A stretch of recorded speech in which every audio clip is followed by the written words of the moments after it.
정치소설, 사이다 목사님, 자유통일로 가는 한 전도자의 생애, 제1장 연단, 바닥에서 피어난 영성, 제1막 산골 신동과 야간 신학생, 강원도 두매산골에는 계절이 천천히 온다. 봄이 오더라도 상그늘 밑에 누는 4월까지 버티고 가을이 오면 서리가 먼저 밭고랑에 드러눕는다. 사람들은 그 땅에서 무릎을 꿇고 사는 법을 배웠다. 하늘을 향해 서 있기에 가파른 비탈이 너무 많았기 때문이다. 박순교는 그 비탈진 땅에서 태어났다. 1958년 그가 세상에 나오던 날 밤 아버지는 깊은 산 능선에서 나무를 하다 돌아오지 못했다. 어머니 혼자 솥단지 앞에서 아이를 받았다. 촛불도 없었다. 겨울 달빛만이 창호지 문을 뚫고 들어와 갓 태어난 것의 얼굴을 더듬었다. 순교야. 어머니는 그 이름을 지으면서 울었다. 그 시대 믿음 좋은 여인들은 자식의 이름에 순교를 담는 것을 영광으로 알았다. 사람들은 말렸다. 이름이 무겁다고. 어머니는 고개를 저었다. 무거운 이름이어야 제 짐을 알고 삽니다. 그 대답 앞에서 사람들은 더 말하지 않았다. 소녀는 영특했다. 산에서 나무 이름을 외우듯 한자를 외우고 교회 찬송가를 악보 없이 배웠으며 면 소재지 초등학교에서 담임 선생이 교육청에 편지를 쓸 만큼 성적이 빛났다. 그러나 가난은 영리함보다 더 오래, 더 끈질기게 그의 곁에 있었다. 아버지는 그 산에서 봄에 돌아왔다.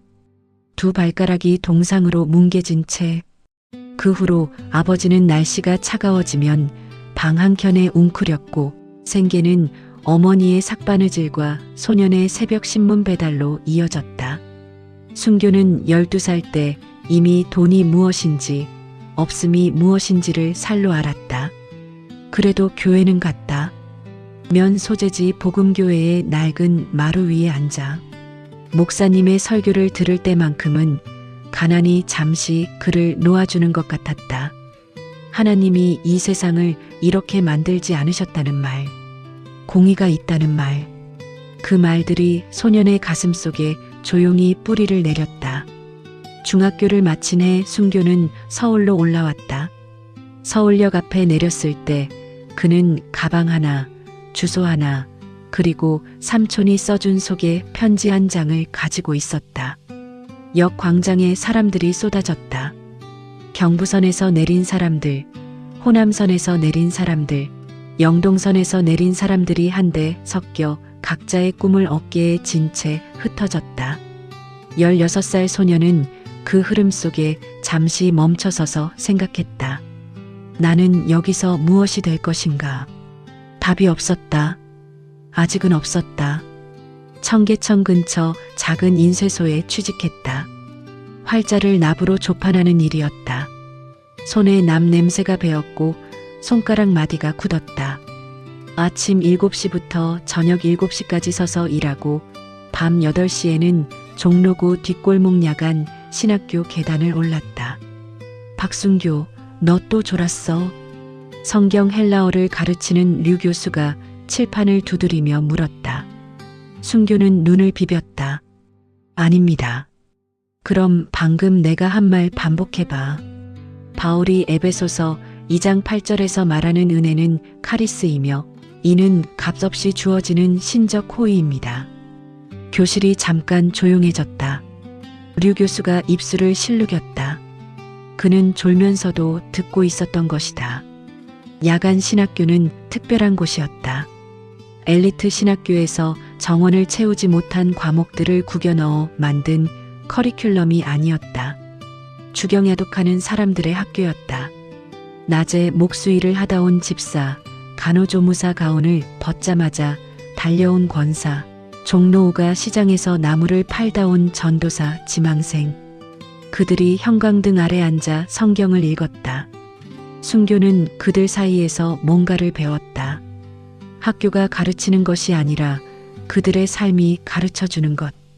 하나님의 공의는 강단에서 설파되기 전에 이미 저작거리에서 웅크리고 있다는 것. 민초들의 밥상머리 기도 속에 이미 신학이 있다는 것. 그것이 박순교라는 인간의 DNA에 새겨졌다. 엘리트 신학교 출신들이 도서관 특별 열람실에서 쌓아 올린 신학과 남냄새. 나는 손으로 헬라어 사전을 뒤적이며 얻어낸 신학은 같은 결론에 이르더라도 그 감촉이 달랐다. 후자의 것은 피부에 닿는다. 쉽게 무감각해지지 않는다. 그가 20이 되던 해 어머니가 위암 진단을 받았다. 순교는 모아둔 돈 전부를 들고 강원도로 내려갔다. 어머니는 주름진 손으로 아들의 손을 꼭 쥐었다. 병실은 낡고 좁았다. 겨울 햇살이 창문 아래쪽만 비추고 있었다. 순교야, 나는 괜찮다. 어머니, 하나님이 나를 여기서 데려가시면 그것도 공이야. 내가 내 아버지보다 더 오래 살았잖니. 그 말에 순교는 울었다. 한없이 울었다. 하나님의 공의가 모든 것을 설명해 주지는 않는다는 것을 그 순간 처음으로 알았다. 공의는 차갑지 않다. 공의는 슬픔 곁에 앉아 있다. 어머니는 그해 여름에 돌아가셨다. 장례를 마친 뒤 순교는 다시 서울로 올라왔다. 그의 가방에는 어머니가 쓰던 낡은 성경이 하나 더 들어 있었다. 표지가 달아 제목이 거의 보이지 않는 성경. 그 안 여기저기에 어머니가 빨간 볼펜으로 밑줄을 그어 놓았다. 주로 시편과 이사야서였다. 내가 너를 굳세게 하리라. 이사야 41장 10절. 그 구절 옆에 어머니는 작은 글씨로 써놓았다. 순교에게 엄마가 기도함. 신학교 졸업반이 되던 해 박순교는 CCC 한국 대학생 선교회 여름 수련회에 참석했다. 김중곤 목사가 강단에 섰다. 작은 체구였다. 제일 막 끝. 그러나 그 목소리가 강당을 꽉 채웠다. 민족 복음화, 한반도 복음화. 이 땅에 예수의 깃발을 꽂는 것이 우리 세대의 사명이라는 말. 그 말을 듣는 순간 순교는 심장이 터질 것 같은 느낌을 받았다. 신앙은 개인 구원으로 끝나지 않는다. 민족 구원이다. 역사 구원이다. 그것은 이미 어머니의 삶 속에 있었다. 어머니가 그 산골 교회에서 무릎 꿇고 기도할 때 한 번도 자기 자신만을 위해 기도하지 않았다는 것을 순교는 이제야 알았다. 어머니는 늘 이 나라를 불쌍히 여겨주세요라고 기도했다. 박순교는 그날 밤 이불 속에서 오래 눈을 감고 있었다. 나는 무엇을 위해 이 신학을 배우는가? 나는 어디로 가야 하는가? 답이 없었다. 아직은.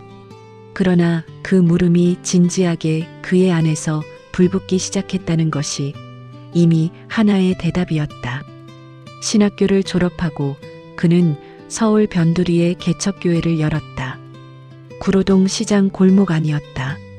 창고처럼 생긴 건물을 빌렸다. 의자는 인쇄소 시절 선배가 버린 나무 의자를 얻어다 놓았다. 강단이라고 부르기도 민망한 낮은 받침대 하나.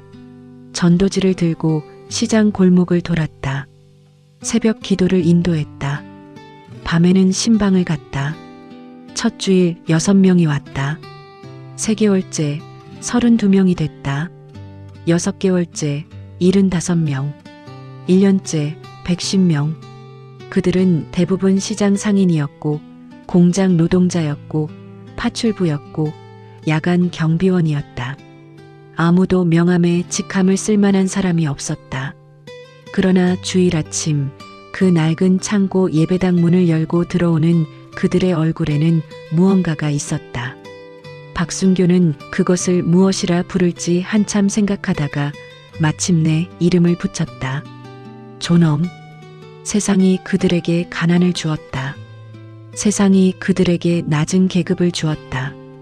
그러나 하나님은 그들에게 존엄을 주셨다. 그 존엄을 이 예배당 안에서 그들이 되찾았다. 박순교 목사는 설교할 때마다 그것을 말했다. 말씀으로, 기도로, 때로는 눈물로. 그러나 그는 알고 있었다.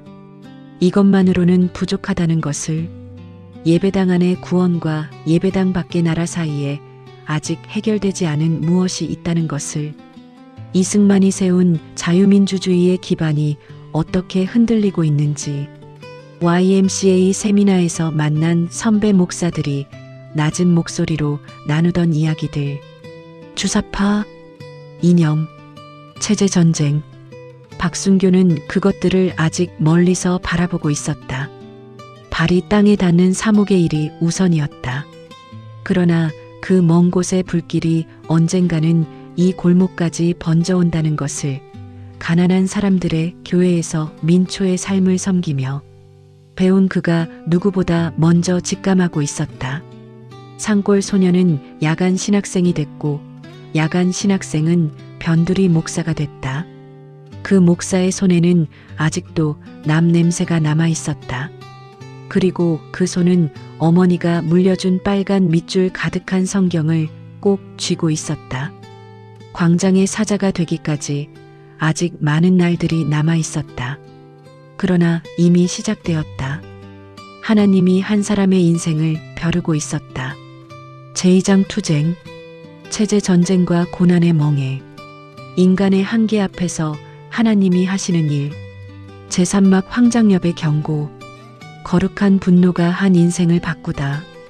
1997년 봄 서울 조선민주주의 인민공화국 황장엽 비서 망명 직후 강원도 산골에서 올라온 소년이 어느새 마흔을 바라보고 있었다. 박순교 목사의 하루는 규칙적이고 평화로웠다. 새벽 4시 30분 기도, 6시 새벽 예배 인도, 8시 성도들 신방 일정 확인, 오전에는 설교 준비, 오후에는 구역 신방, 저녁에는 청년부 모임, 밤에는 다시 기도. 어떤 날은 그 시간표가 너무 빠듯해서 밥을 먹는 것도 잊었다. 교회는 잘 자라고 있었다. 구로동 창고 예배당에서 시작한 개척교회가 이제는 동작구 소재 3층 건물 전체를 임대에 쓰고 있었다. 주일 예배 참석 인원이 600명을 넘어섰다. 구역장 훈련 프로그램은 다른 교회에서 배우러 올 만큼 체계가 잡혔다. 그의 곁에는 아내 이정미가 있었다. 그녀는 조용하고 강한 여인이었다. 결혼할 때 박순교에게는 통장에 돈이 없었다. 야간 신학교 동기들 중 가장 가난한 축에 속했다. 그래도 이정미는 따라왔다. 이 사람은 하나님 앞에서 정직하다는 것이 이유였다. 결혼 20년이 지난 지금도 그 이유는 변하지 않았다.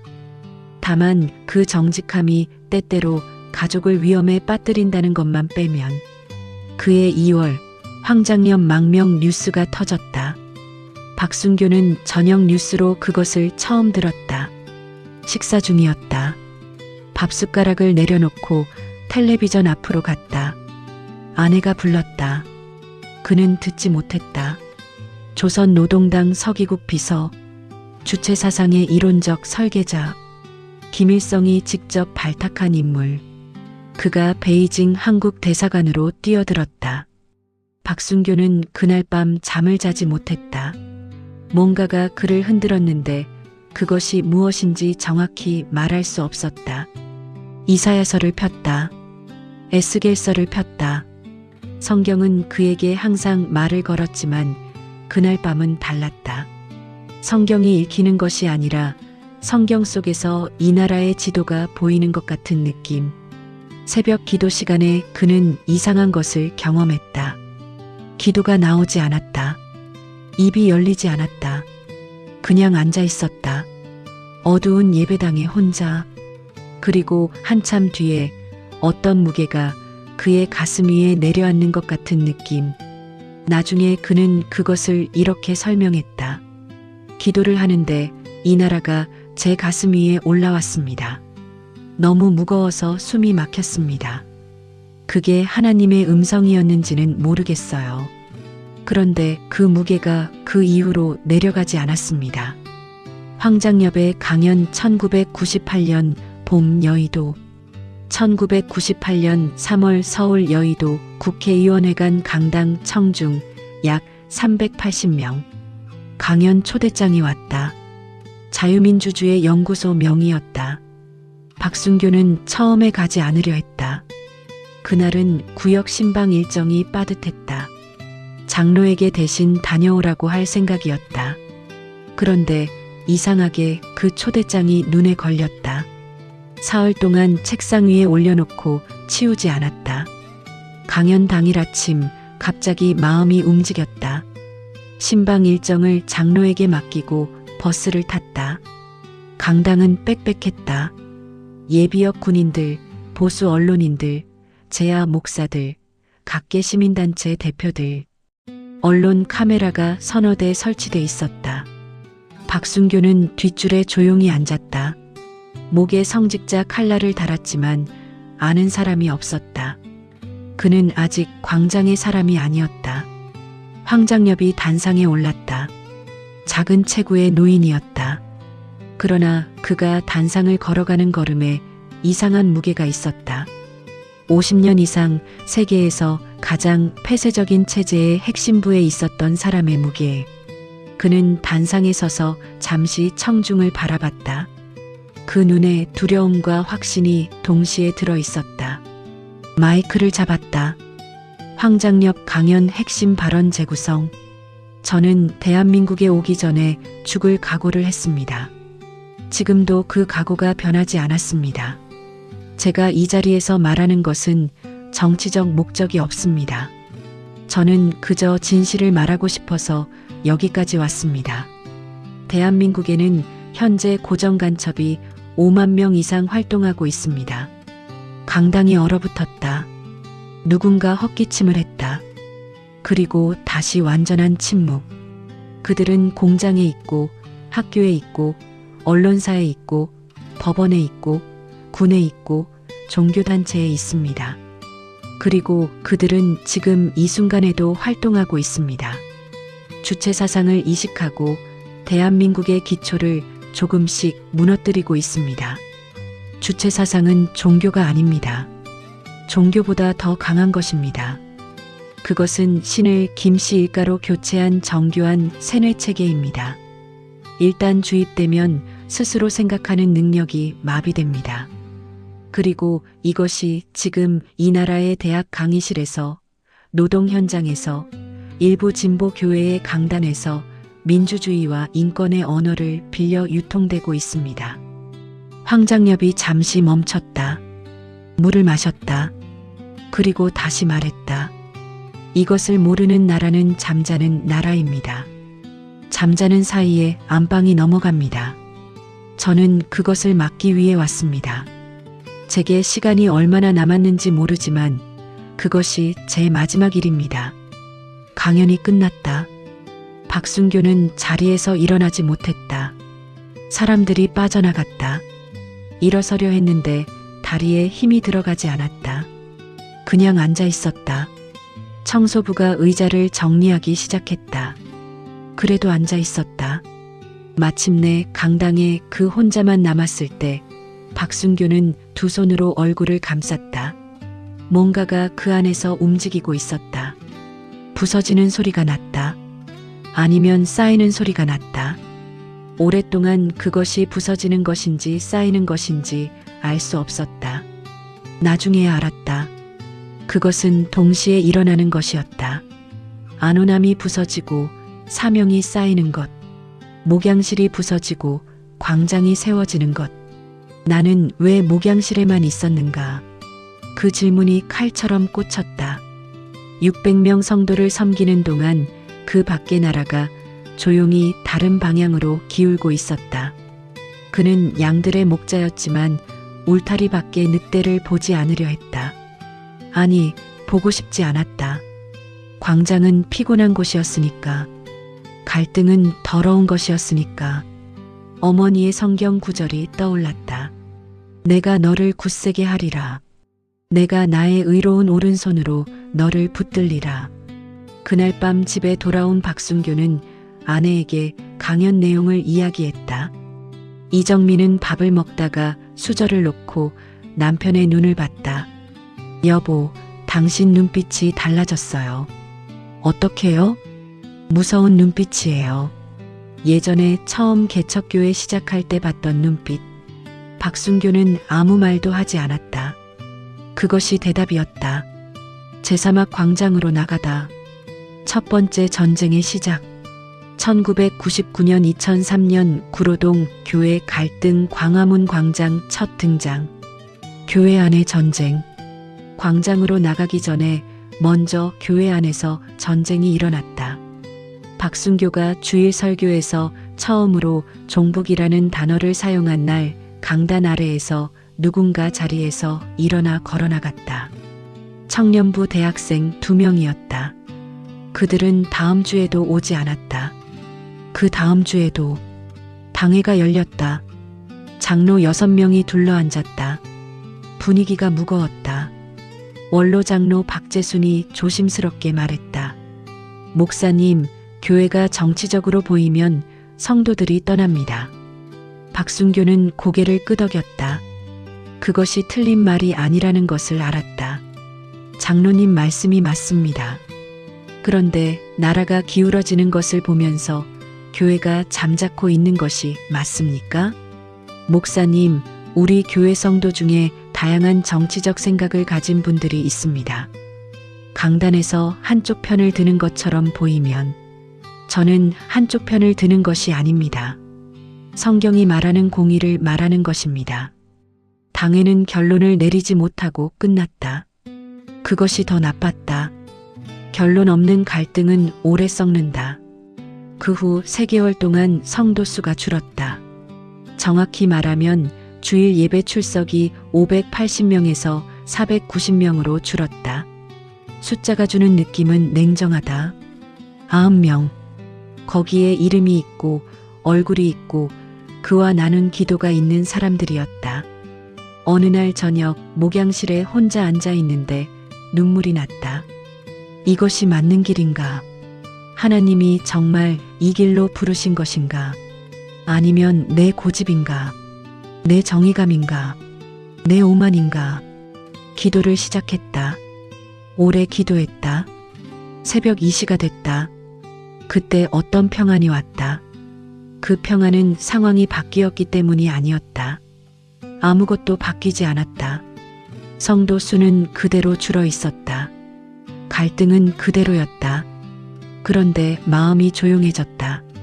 박순교는 그 경험을 이렇게 기억했다. 하나님이 제 손을 잡아주시는 것 같았어요. 말씀이 아니었어요. 논리가 아니었어요. 그냥 손을 잡아주시는 것 같은 느낌. 그것이 전부였는데 그것으로 충분했습니다. 광화문 광장 첫 번째 외침. 2001년 가을 광화문 광장 확성기 하나, 태극기 하나. 혼자였다. 주중 오후 광화문 광장 인도한 귀퉁이에 박순교는 섰다. 확성기 하나, 태극기 하나. 성경책. 그것이 전부였다. 지나가는 사람들이 힐끗 봤다. 누군가 비웃었다. 어떤 할머니가 전도지인 줄 알고 다가왔다가 내용을 보더니 황급히 돌아갔다. 그는 설교하지 않았다. 분석했다. 논증했다.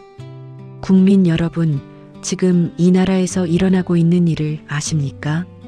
우리 대학교 교재 속에 주체 사상이 들어와 있습니다. 확인하십시오. 저는 목사입니다.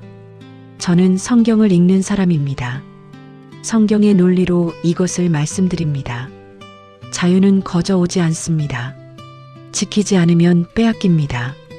첫날 멈춰 선 사람이 12명이었다. 집에 돌아오는 버스 안에서 박순교는 창밖을 봤다. 12명. 그것이 전부였다. 속으로 웃음이 나왔다. 야간 신학생 시절에 남 냄새 나는 손으로 헬라어 사전을 뒤적이던 그가 이제 광화문 인도 위에서 12명에게 외치고 있었다. 그러나 멈추지 않았다. 매주 나갔다. 비가 오는 날도, 겨울 눈이 오는 날도. 6개월이 지나자 30명이 됐다. 1년이 지나자 100명이 넘었다. 인터넷 카페에 영상이 올라오기 시작했다. 전국에서 버스를 타고 올라오는 사람들이 생겼다.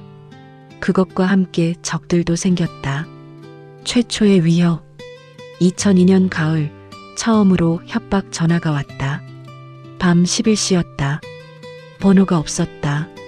목소리는 낮고 차가웠다. 박 목사, 입 닥치지 않으면 후회한다. 그것이 전부였다. 전화가 끊겼다. 박순교는 수화기를 들고 한참 앉아 있었다.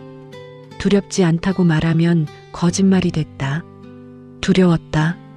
그러나 더 두려운 것이 있었다. 침묵하는 것. 알면서 모른 척하는 것. 그것이 더 두려웠다. 다음 날 아내에게 말했다.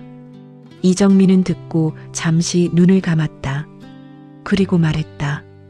아이들한테는 말하지 마세요. 그것이 그녀가 내린 결론이었다. 막지 않았다. 도망가자고 하지 않았다. 단지 아이들 앞에서는 아버지가 위험하다는 것을 말하지 말자고 했다. 박순교는 그때 아내의 크기를 다시 쟀다. 그녀는 그보다 컸다. 협박은 계속됐다. 전화뿐 아니라 교회 앞에 낙서가 생겼다. 종북몰이 빨갱이 목사. 아이러니한 낙서였다. 박순교는 그것을 지우면서 조용히 웃었다. 성도 수는 계속 줄었다. 450명, 400명. 어느 장로는 직접 찾아와 말했다. 목사님, 저는 더 못 다니겠습니다. 회사에서 눈총을 받아요. 박순교는 그의 손을 잡았다. 장로님, 그동안 감사했습니다. 하나님이 장로님을 지키실 겁니다. 그 장로가 돌아서서 나가는 뒷모습을 보며 박순교는 목양실 문을 닫았다. 문을 닫고 무릎을 꿇었다. 기도라기보다는 절규였다. 하나님, 이게 맞는 길입니까? 맞는 길이면 저 좀 알려주십시오. 제가 지금 혼자입니다. 그날 밤 성경을 펴다가 시편 22편 1절이 눈에 들어왔다. 내 하나님이여, 내 하나님이여, 어찌 나를 버리셨나이까? 다윗의 고난 시편. 박순교는 그것을 읽으면서 소리 없이 울었다. 다윗도 이랬구나. 하나님께 버림받은 것 같은 그 느낌. 그런데도 계속 하나님 앞에 섰구나. 그것이 그날 밤 그가 받은 전부였다. 그러나 그것으로 충분했다. 제오막 제1차 구속. 45일 쇠사슬과 말씀 사이에서 2004년 11월 서울 중구 남대문 경찰서 집회 해산 과정. 집회가 커졌다. 2004년 가을 광화문 집회 참가 인원이 정기적으로 3,000명을 넘어서기 시작했다. 박순교는 더 이상 구로동 목사가 아니었다. 언론이 그를 다루기 시작했다. 일부는 반공투사라 했고 일부는 극우 선동가라 했다. 그는 어느 쪽도 정확하지 않다고 생각했다. 그는 그냥 성경을 읽은 사람이었다. 그러나 체계가 없었다. 집회 신고를 누가 하고 법적 대응을 누가 맡고 재정을 누가 관리하는지 모든 것이 즉흥이었다. 성도들 중 자원봉사자들이 알아서 했다. 어떤 날은 집회 신고가 중복됐고 어떤 날은 허가 구역이 불분명했다. 박순교는 내용에 집중했고 절차는 소홀했다. 그 틈을 경찰이 파고들었다. 11월의 어느 토요일 집회 도중 경찰이 해산 명령을 내렸다. 허가된 구역 경계를 넘어섰다는 이유였다. 박순교는 마이크를 잡은 채 버텼다. 우리는 허가된 집회를 하고 있습니다. 해산할 이유가 없습니다. 군중이 함성을 질렀다. 경찰이 앞으로 밀려들었다. 혼란이 시작됐다. 어딘가에서 누군가 넘어졌다. 노인 여성이었다. 박순교는 마이크를 내려놓고 그쪽으로 뛰었다. 넘어진 분을 일으키고 있는데 경찰이 그의 팔을 잡았다. 박순교 씨, 연행에 협조해 주십시오. 그는 일어섰다. 두 손을 내밀었다. 수갑이 채워졌다. 광장의 사람들이 석방하라를 외쳤다. 박순교는 고개를 돌려 그들을 봤다. 그리고 조용히 고개를 끄덕였다. 괜찮습니다. 그 눈빛이 구치소 45일. 처음 3일이 가장 힘들었다. 독방이었다. 창문이 작았다. 빛이 하루 중 몇 시간만 들어왔다. 박순교는 그 빛을 창문 아래쪽 바닥에서 받으며 성경을 읽었다. 수용이 되면서 안경을 빼앗겼는데 그 안경이 나흘 만에 돌아왔다. 그 나흘 동안은 성경을 읽지 못하고 외운 것을 중얼거렸다. 시편 23편, 시편 91편, 이사야 40장. 그것들이 그의 독방을 채웠다. 닷새째 되는 날 밤 처음으로 완전한 절망이 왔다. 이게 무슨 짓인가? 나는 지금 여기서 무엇을 하고 있는가? 교회는 흔들리고 있을 것이다. 아내는 혼자 아이들을 건사하고 있을 것이다. 장로들은 지쳐 있을 것이다. 성도들은 흩어지고 있을 것이다. 나는 이 좁은 방에 갇혀 있고, 하나님, 이것이 당신의 계획이라면 너무 어리석지 않습니까? 그 생각이 들자 자신이 무서웠다. 하나님께 어리석다고 말하다니. 그러나 억눌러 봤자 다시 올라왔다. 그래서 그냥 말했다. 소리 없이 마음속으로 하나님께, 당신이 지금 무엇을 하고 계신지 모르겠습니다. 그러나 저는 포기하지 않겠습니다. 이유는 모르겠습니다. 그냥 포기하지 않겠습니다. 그것이 그날 밤 그가 할 수 있는 전부였다. 그런데 이상했다. 그 말을 하고 나서 잠이 왔다. 감옥에 온 이래 처음으로 깊은 잠이 왔다. 꿈도 꾸지 않았다. 아침에 깨보니 얼굴에 눈물 자국이 있었는데 우는 것도 몰랐다. 면회는 제한됐다. 이정미가 일주일에 한 번 왔다. 유리 너머로 전화기를 들고 말했다. 아이들은 괜찮아요. 예나는 아빠 면회 오겠다고 했는데 제가 말렸어요. 잘했어. 교회는 좀 어수선해요. 그래도 새벽 기도는 매일 해요. 성도들이 기도해요. 이씨. 왜요? 고마워요. 이정민은 유리창 너머에서 고개를 숙였다. 전화기 너머로 그녀의 어깨가 흔들리는 것이 보였다. 울고 있었다. 그러나 얼굴을 들지 않았다. 울지 않는 척하고 있었다. 박순교는 아무 말도 하지 않았다. 그것이 더 나았다. 45일 후에 석방됐다. 집회 및 시위에 관한 법률 위반, 벌금 300만 원. 구로동 교회 앞에 성도들이 기다리고 있었다. 환영 현수막이 걸려 있었다. 목사님, 돌아오셨습니다. 그 현수막을 보는 순간 박순교는 웃음이 터져 나왔다. 눈물 같은 웃음이었다. 제육막 제2차 구속과 배신, 가장 가까운 곳에서 온 칼, 2007년 여름 국가보안법 위반 혐의. 두 번째 구속은 더 정교했다. 그것이 더 무서웠다. 박순교는 2006년부터 정치 세력의 종북 연계를 공개적으로 폭로하기 시작했다. 이름을 댔다. 조직을 댔다. 문서를 제시했다. 집회 현장에서 배포하는 인쇄물에 구체적인 연계 정황을 실었다. 그러자 조직적인 반격이 왔다. 먼저 언론이 움직였다. 두 개의 진보 성향 매체가 그를 검증 없는 종북몰이의 주범으로 기획 보도했다. 박순교가 집회에서 한 발언 중 일부를 문맥에서 잘라내어 편집했다. 그 내용이 소셜미디어에서 급속도로 퍼졌다. 그리고 고발이 들어왔다. 국가보안법 위반. 반국가 단체의 활동을 이롭게 하는 표현을 공개 장소에서 했다는 혐의. 역설이었다. 반공을 외쳤더니 반공 관련 법률로 구속됐다. 배신. 구속 다음 날 박순교는 면회를 기다렸다. 오기로 했던 사람이 오지 않았다. 김성도 목사였다. 10년 지기. 함께 광장에서 서왔던 동역자.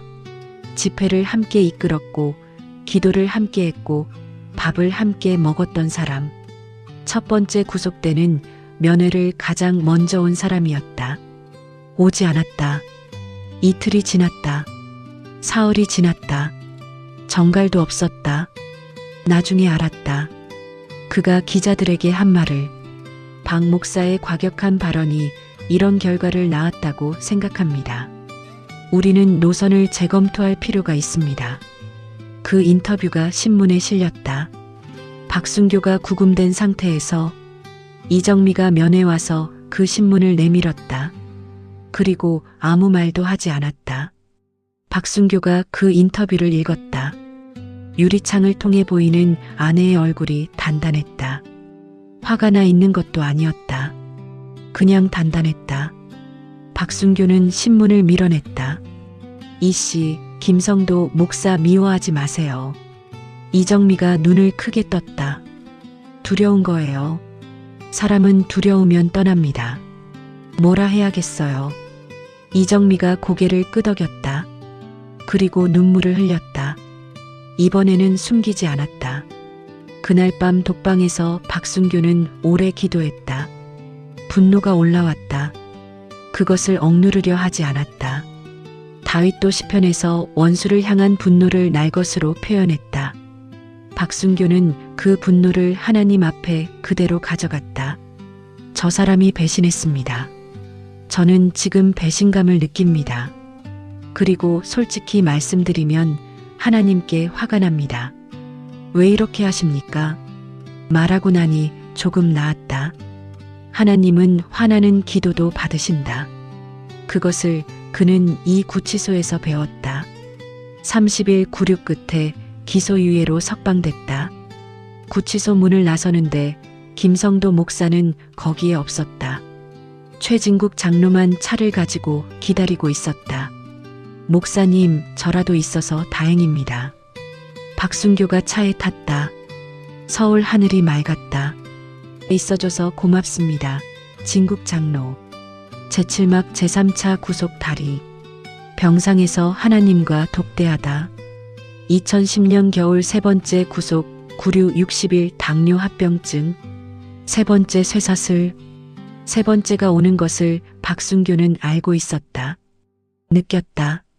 집회의 규모가 커질수록 그가 공개적으로 지목하는 이름들이 더 구체적이 될수록 어딘가에서 시계가 맞춰지고 있다는 것을.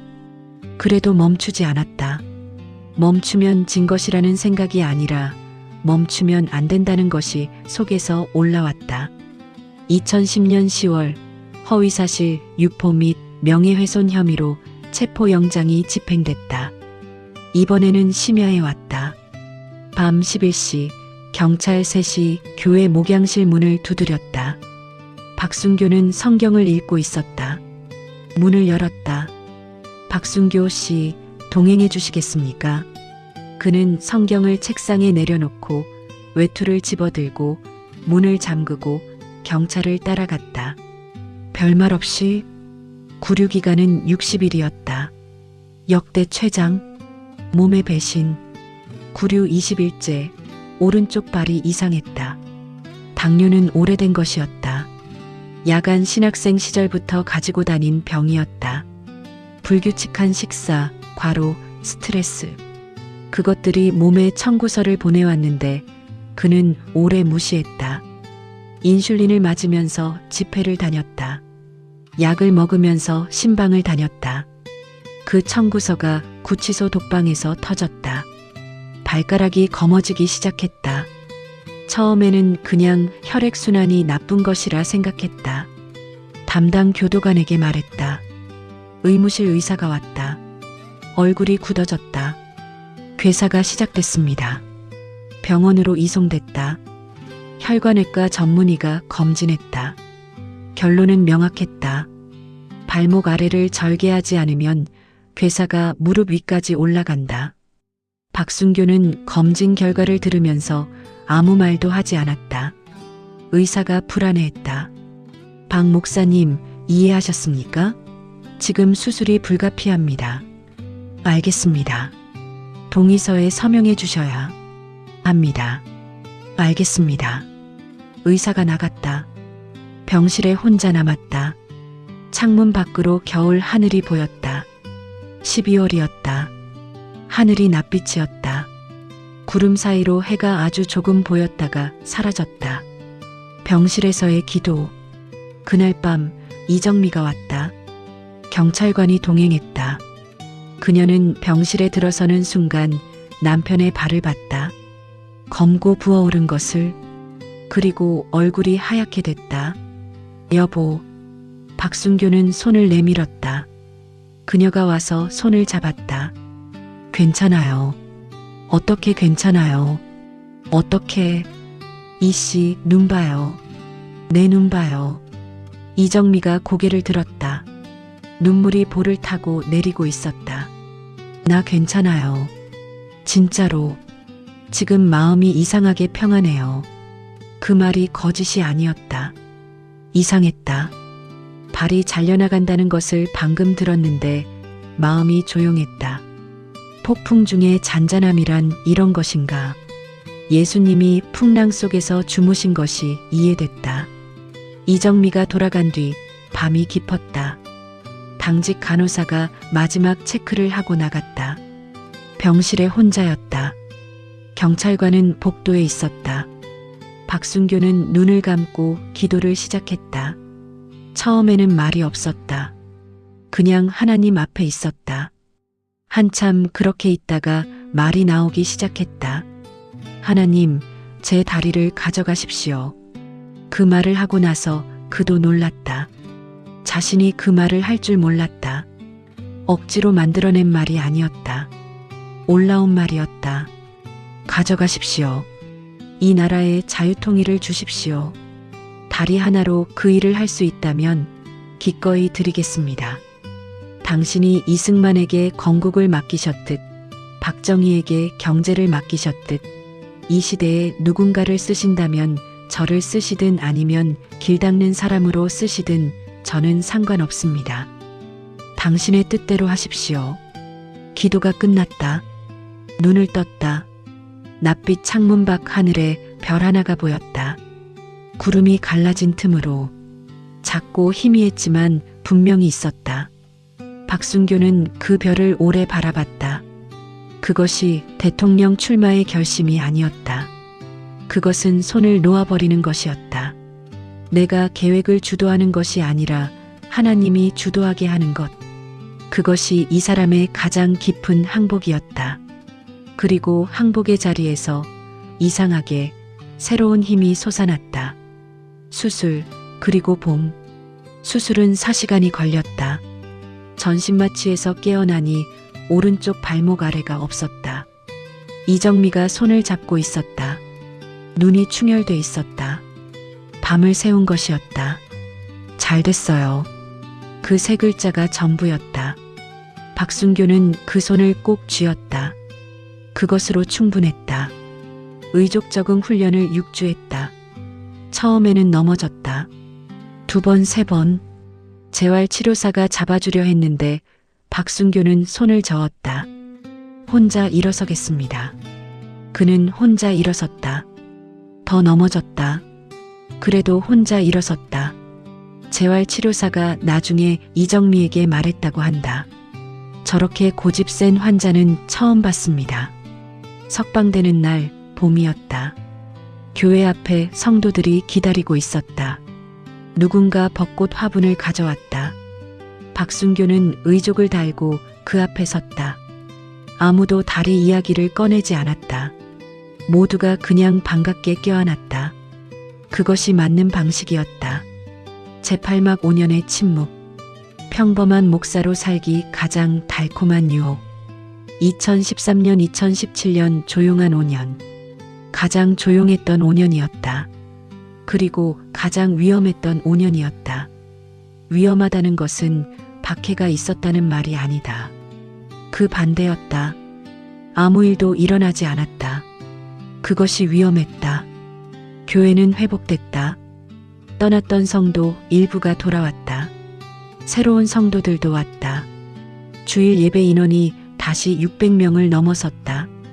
박순교는 설교를 했고 신방을 했고 성도들의 결혼식에서 주례를 섰고 장례식에서 기도를 했다. 모든 것이 제자리에 있었다. 아들 성민이 대학에 들어갔다. 딸 예나가 결혼했다. 박순교가 사위의 손을 잡고 성경 말씀을 읽어줄 때 예식장에 모인 사람들이 눈물을 닦았다. 그 모습이 텔레비전 교양 프로그램에 소개될 만큼 평범하고 따뜻했다. 그 평범함이 달콤했다. 유혹의 정체. 어느 주일 저녁 예배를 마치고 목양실에 앉았다. 서류들이 쌓여 있었다.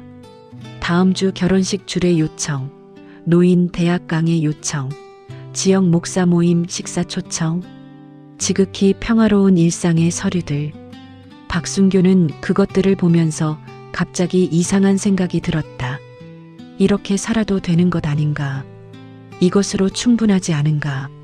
여기 있는 600명의 성도들, 이들을 잘 섬기는 것만으로도 하나님 앞에 할 말이 있지 않은가?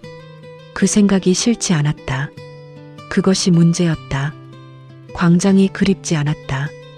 투쟁이 그립지 않았다. 다시 구속되는 것이, 아내를 혼자 두는 것이, 성도들에게 짐이 되는 것이, 다리를 잃는 것처럼 또 무언가를 잃는 것이 두렵지 않은 척했지만 솔직히 두려웠다. 그것을 인정하는데 3년이 걸렸다. 어느 새벽 기도 시간에 그는 처음으로 그 두려움을 하나님 앞에 내놓았다. 저 무섭습니다. 다시 싸움에 나가는 것이 무섭습니다. 또 다리를 잃을까봐, 아니 다리 말고 다른 것을 잃을까봐 무섭습니다. 그것이 저의 진짜 이유입니다. 말하고 나서 한참 있었다. 그리고 이상한 기도가 올라왔다. 그 두려움도 받아주십시오. 저는 두려운 사람입니다. 그런데 그 두려움보다 더 큰 것이 저를 부르고 있다면 그쪽으로 가겠습니다. 두렵지 않아서가 아니라 두렵지만 가겠습니다. 그날 새벽 기도를 마치고 나오는데 아내가 현관에 서 있었다. 여보, 왜 이렇게 늦게 나와요? 2시간이 넘었어요. 기도가 길어졌어요. 이정미가 남편의 얼굴을 봤다. 그리고 말했다. 또 달라졌네요, 눈빛이. 박순교가 웃었다. 여보, 나 아직 이 나라 일을 못 끝낸 것 같아요. 이정미는 한참 남편을 봤다. 그리고 돌아서서 부엌으로 갔다. 밥 먹고 이야기해요. 그것이 그녀의 방식의 동의였다. 제구막 제사차 구속, 구치소 면회실에서 나온 출사표, 2019년 2020년 광화문 복귀 4번째 쇠사슬, 돌아온 광장. 2019년 봄 박순교는 다시 광화문에 섰다. 5년 만이었다. 의족을 달고 섰다. 마이크를 잡는 손이 조금 떨렸다. 그것이 두려움인지 나이인지 분간이 안 됐다. 그는 그냥 잡았다. 저는 5년 동안 쉬었습니다. 솔직히 말씀드립니다. 피곤했습니다. 광장이 조용해졌다. 그 솔직함에 사람들이 멈췄다. 다리도 잃었습니다. 3번 구속됐습니다. 평범한 목사로 조용히 살고 싶었습니다. 그것이 제 솔직한 마음이었습니다. 그런데 이 나라가 저를 놓아주지 않았습니다. 새벽마다 기도하는데 북녘 형제들의 울음소리가 들렸습니다. 이념의 소가 자식을 적군에게 내어준 어머니들의 울음소리가 들렸습니다. 잠들지 못하는 탈북민들의 울음소리가 들렸습니다. 저는 오늘 다시 나왔습니다. 광장이 터졌다. 박수 소리가 한참 이어졌다. 박순교는 그것을 받으면서 가만히 서 있었다. 마음속으로 속삭였다. 하나님, 제가 맞게 왔습니까? 2020년 가장 긴 겨울. 2020년 1월 연행영장이 집행됐다. 허위사실 유포 및 명예훼손. 구류 90일 청구. 처음으로 보석이 기각됐다. 한 번도 아니고 2번. 법원이 기각 사유를 낭독할 때 박순교는 재판관의 눈을 봤다. 그 눈이 피했다. 이번에는 달랐다. 교회가 흔들렸다. 재정이 흔들렸다. 성도들 중 일부가 불안해했다. 세 번째 구속대와는 달리 이번에는 외부에서 교회를 흔들려는 시도가 있었다. 교단 내부에서 박순교 목사 직위 정지 청원이 올라왔다. 이정미가 면회를 왔다. 그녀는 지쳐 있었다. 아이들도 힘들어했다. 아들 성민이 직장에서 압박을 받고 있다고 했다. 아이 아빠, 이제 그만해요. 이정미가 처음으로 그 말을 했다. 결혼 이후 처음이었다. 그녀의 눈이 흔들렸다. 박순교는 그 눈을 봤다. 무너지는 것 같은 눈이었다. 그는 유리창에 손을 가져다 댔다. 이정미도 반대편에서 손을 가져다 댔다. 유리 하나를 사이에 두고 두 손바닥이 마주쳤다. 이씨, 지금 제가 무너질 것 같아요? 이정미가 고개를 저었다. 무너지지 않아요. 하나님이 붙들고 계세요. 저도 느껴요. 그런데 너무 힘들어요. 알아요. 두 사람이 유리창을 사이에 두고 한참 앉아 있었다. 아무 말도 하지 않았다. 그것이 어떤 기도보다 진한 것이었다. 구치소 면회실 출사표 2020년 3월 96 60일째 최진국 장로 면회. 최진국 장로가 왔다. 60일째 되는 날이었다. 그는 제야 자유민주주의 연합의 상임대표로 박순교와 15년을 함께 싸워온 사람이었다. 얼굴이 수척했다. 바깥도 힘든 것을 박순교는 알았다. 목사님 어떠십니까? 장로님, 저 요새 성경을 에스라서부터 다시 읽고 있어요. 포로에서 귀환하는 이야기요. 최 장로가 고개를 끄덕였다. 목사님, 바깥 이야기 드려도 되겠습니까? 하세요. 제야가 흔들리고 있습니다. 이번에 목사님이 90일 구류를 받은 이후로 많은 분들이 위축됐어요. 일부는 은퇴하겠다고 합니다. 거점 교회 두 군데가 활동을 멈췄어요. 그렇군요. 그리고 저는 솔직하게 말씀드리려고 왔습니다. 목사님, 지금 우리가 광장에서 아무리 외쳐봐야 바뀌지 않는 것들이 있다는 것을 저도 느끼고 있습니다. 박순교가 최 장로를 봤다. 그의 눈이 무언가를 향하고 있었다. 무슨 말씀을 하시려는 겁니까? 최 장로가 목소리를 낮췄다. 목사님이 직접 하셔야 합니다. 무엇을요? 대통령 선거에 나오셔야 합니다. 구치소 면회실이 조용해졌다. 복도에서 교도관의 발소리만 들렸다. 박순교는 한참 있었다. 최 장로는 말을 보태지 않았다. 기다렸다. 박순교가 천천히 입을 열었다. 진국 장로님, 저는 이 구치소에서 에스라서를 읽으면서 이상한 것을 봤습니다. 에스라는 포로 귀환 이후에 성전을 재건하는 사람입니다. 그런데 그가 성전을 재건한 것이 아니라 제도를 재건한 거예요. 율법으로 나라의 기초를 다시 세운 것입니다. 저는 광장에서 오래 외쳤습니다. 그런데 광장의 외침이 제도를 바꾸지 못한다는 것을 이 구치소에서 깨달았습니다. 청와대가 있어야 하는 자리에 광장이 있을 수 없습니다. 최 장로의 눈이 촉촉해졌다. 박순교가 계속했다. 이 나라에 지금 필요한 것이 목사가 아니라 대통령이라는 것을 저는 이제 압니다. 저는 목사입니다. 대통령이 되어서도 목사일 겁니다. 그러나 목사가 대통령이 되어야 할 때가 있다는 것을 하나님이 저에게 이 좁은 방에서 가르쳐 주셨습니다. 최 장로가 무릎을 꿇으려 했다. 박순교가 황급히 말했다. 장로님, 일어나 계세요. 저 아직 구치소에 있습니다. 여기서 그러시면 교도관이 이상하게 봅니다. 최 장로가 웃었다. 눈물을 흘리면서 웃었다. 그것이 출사표였다. 화려하지 않았다. 공식적이지 않았다. 구치소 면회실 유리창 너머 의족을 달고 앉은 노 목사가 건넨 조용한 한마디. 그러나 그 말이 이후 이 나라의 방향을 바꾸는 첫 번째 돌멩이였다. 제신막 제야의 결집, 미국의 신뢰. 혼자가 아닌 싸움. 2020년 가을 석방 이후 선거운동의 서막. 제야 연합의 사람들. 석방되던 날 저녁 사람들이 왔다. 최진국 장로가 데려온 사람들이었다. 박순교의 거실 소파를 가득 채웠다. 아내 이정미가 보리차를 여러 차례 채워줬다.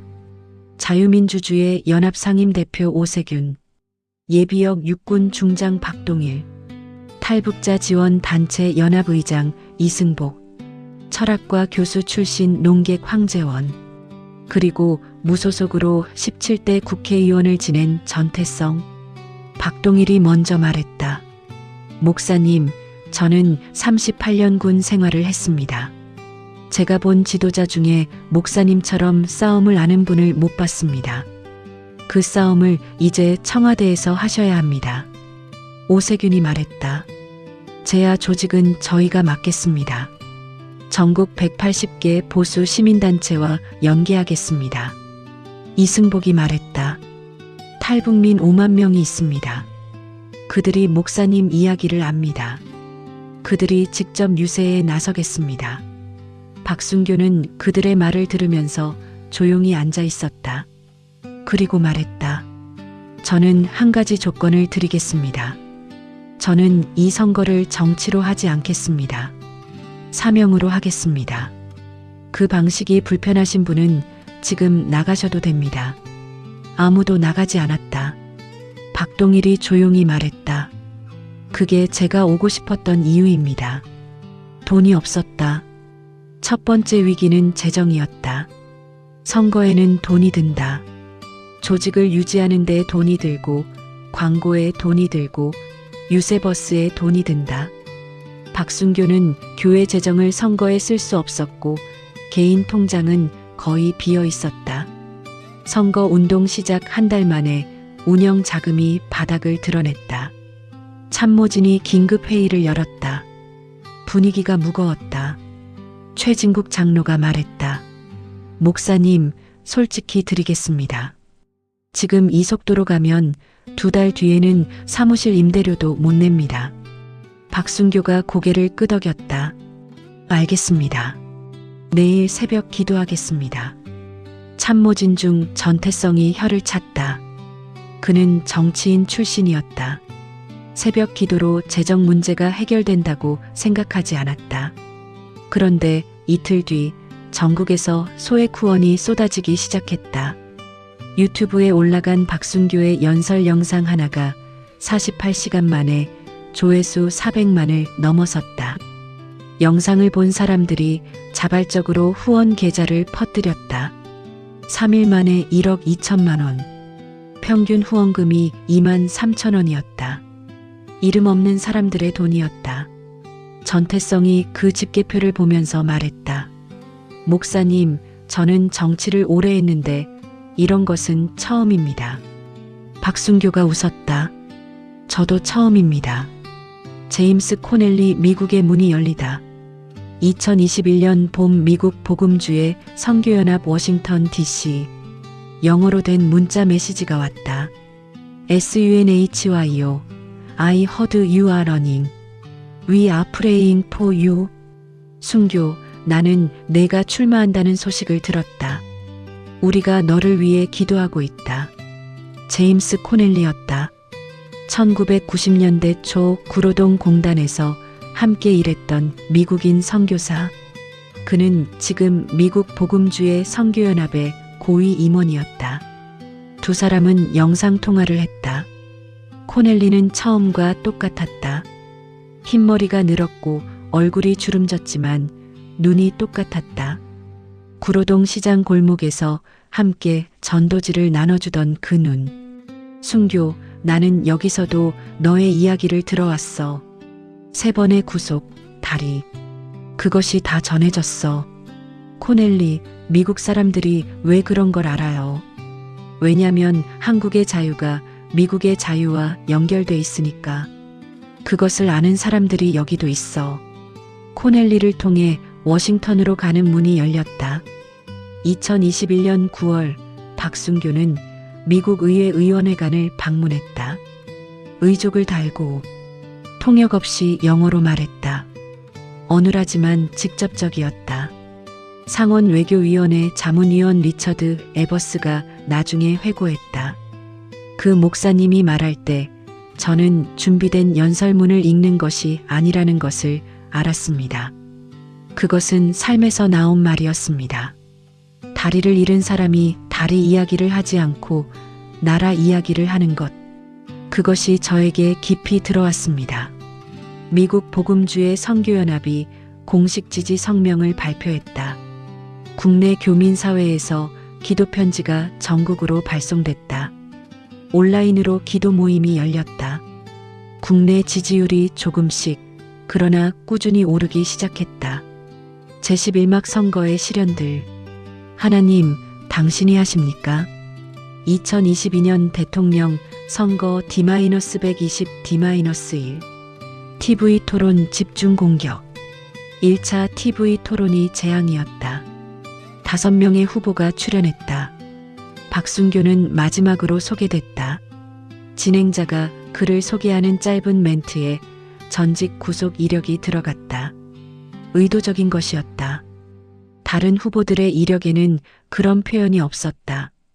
토론이 시작되자 두 번째 후보가 첫 번째 발언에서 박순교를 겨냥했다.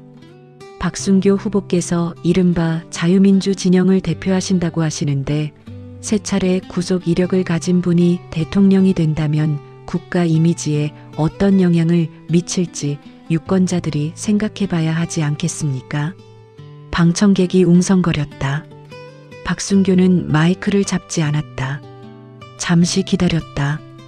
방청석이 조용해졌다. 그리고 말했다. 넬슨 만델라는 27년을 감옥에서 살다 대통령이 됐습니다. 저는 3번 구속에 합쳐서 135일입니다. 비교가 과분합니다만 구속 이력이 자격 박탈이 되는 나라라면 저는 오히려 그 나라의 자격을 의심하고 싶습니다. 방청석에서 박수가 터졌다. 그러나 그것이 전부가 아니었다. 토론 내내 집중 공격이 이어졌다. 신정 정치 우려, 극우 종교 세력의 대변인, 검증되지 않은 정치 신인. 박순교는 그것들에 하나하나 답했다. 그러나 토론 후 여론조사에서 그의 호감도는 내려갔다. 준비된 공격 앞에서 즉흥적 방어는 불리하다는 것을 배웠다. 밤에 사무실로 돌아오니 참모진들이 침묵하고 있었다. 박순교가 먼저 말했다. 저 오늘 잘 못했지요. 전태성이 말했다. 목사님이 너무 솔직하세요. 정치 토론에서 솔직한 게 항상 좋은 건 아닙니다. 저는 솔직하게 말하는 것 말고는 할 수 있는 게 없어요. 그게 강점이기도 하고 약점이기도 합니다. 박순교는 고개를 끄덕였다. 그러면 솔직함이 강점이 되는 방식으로 싸우겠습니다. 그 말이 이후 선거운동의 방향을 바꿨다. 언론의 왜곡과 참모의 충고. 2차 토론 사흘 전 주요 일간지 2곳이 동시에 기획보도를 냈다. 박순교의 집회 발언 중 일부를 편집한 것이었다. 문맥이 삭제됐다.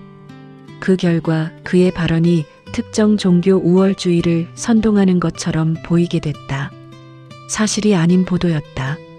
참모진이 즉각 법적 대응을 논의했다.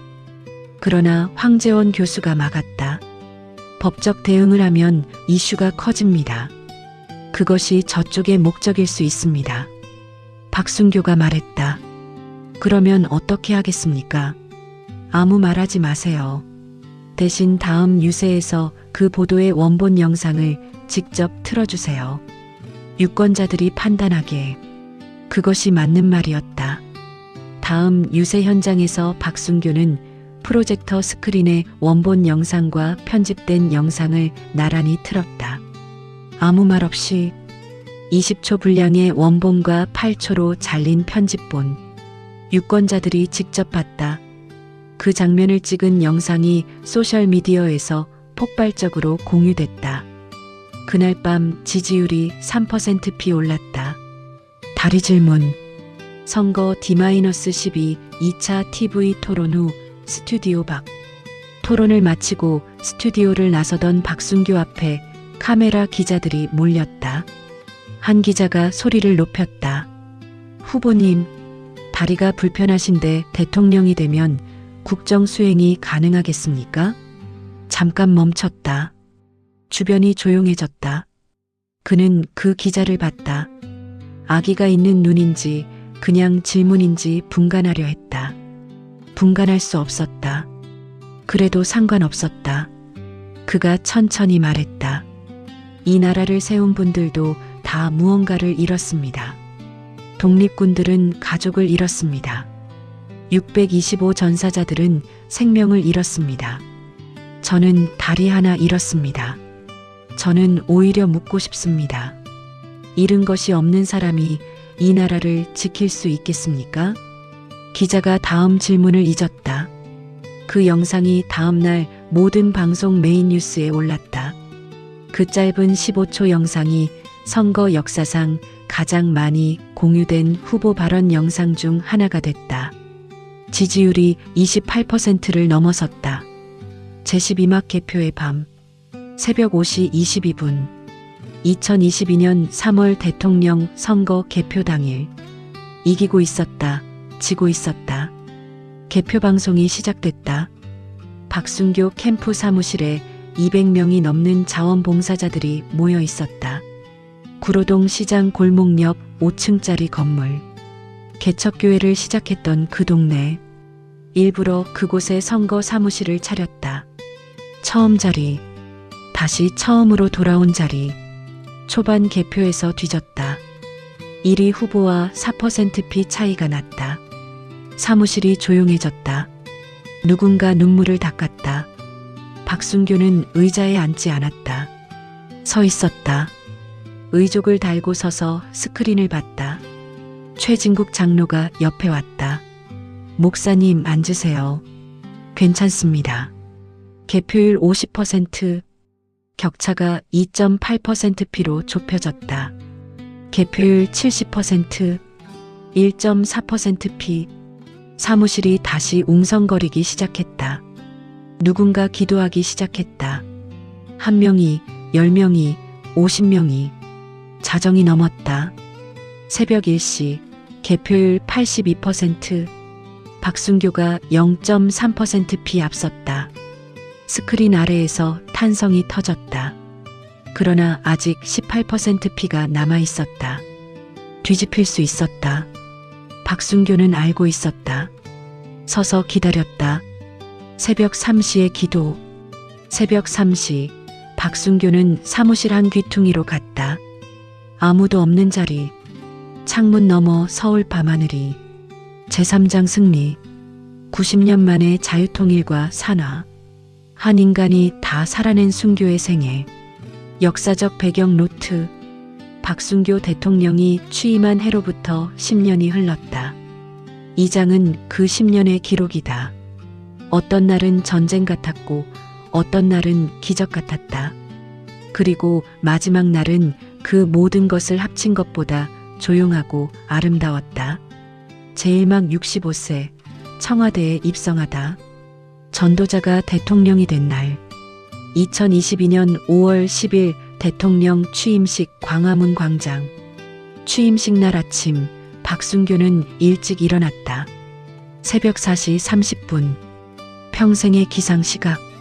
그날도 같았다. 경호원들이 조용히 대기하고 있는 방에서 혼자 무릎을 꿇었다. 성경을 폈다. 느헤미야 2장이었다. 무너진 성벽을 재건하러 가는 사람의 이야기. 느헤미야가 왕에게 나아가기 전 밤새 기도한 이야기. 박순교는 그 장면을 읽으면서 자신이 지금 느헤미야의 자리에 있다는 것을 알았다. 포로에서 돌아온 사람. 무너진 것을 다시 세워야 하는 사람. 두렵고 떨리는 사람. 기도했다. 하나님, 저는 목사입니다. 오늘부터 대통령이 됩니다. 그러나 저는 여전히 목사입니다. 이 땅의 주인은 당신이시고 저는 그저 당신이 잠시 이 자리에 쓰시는 사람입니다. 제 힘으로 하려 하지 않겠습니다. 당신이 하시도록 길을 내겠습니다. 취임식에서 박순규는 연설문을 들고 나왔다가 내려놓았다. 이 글을 쓰다가 깨달았습니다. 제가 드리고 싶은 말씀은 글로 준비한 것이 아닙니다. 광화문 광장에 10만 명이 모여 있었다. 하늘이 맑았다. 5월의 바람이 불었다. 저는 강원도 산골에서 태어났습니다. 아버지는 발가락이 동상으로 뭉개진 분이었고 어머니는 삭바느질로 저를 키우셨습니다. 야간 신학교를 다니며 남 냄새 나는 손으로 성경을 읽었습니다. 변두리 교회를 개척했고 광화문 광장에서 혼자 외쳤고 3번 구속됐고 다리를 잃었습니다. 그래서 저는 이 나라의 낮은 곳을 압니다. 이 나라가 어디서 왔는지를 압니다. 그리고 이 나라가 어디로 가야 하는지를 압니다. 저는 오늘 이 자리에서 한 가지만 약속드립니다. 제 생이 끝나는 날까지 이 나라의 자유와 통일을 위해 쓰겠습니다. 광장이 조용해졌다. 그리고 터졌다. 박수 소리가 광화문 광장을 채웠다. 어딘가에서 대한민국 만세가 터져나왔다. 노인들이 울었다. 탈북민들이 손을 올렸다. 최진국 장로는 맨 앞줄에서 무릎을 꿇었다. 이정민은 그 옆에서 조용히 서 있었다. 남편이 연설하는 것을 바라봤다.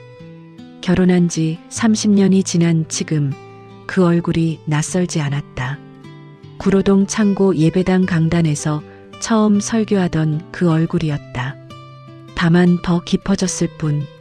제2막 청와대의 전쟁들, 이념의 토양을 바꾸는 일, 2022년 2024년 집권 초기 2년, 주사파와의 협상 설득과 제압 사이, 취임 첫 달부터 전쟁이 시작됐다. 국회의 절반이 반대 세력이었다. 예산안이 2달째 표류했다. 국가정보원 개혁안을 놓고 여야가 맞붙었다. 박순규가 임명한 국방장관 후보가 인사청문회에서 집중 공세를 받다 낙마했다. 언론의 일부는 매일 그를 공격했다. 참모들이 강경 대응을 주문했다. 박순규는 다른 선택을 했다.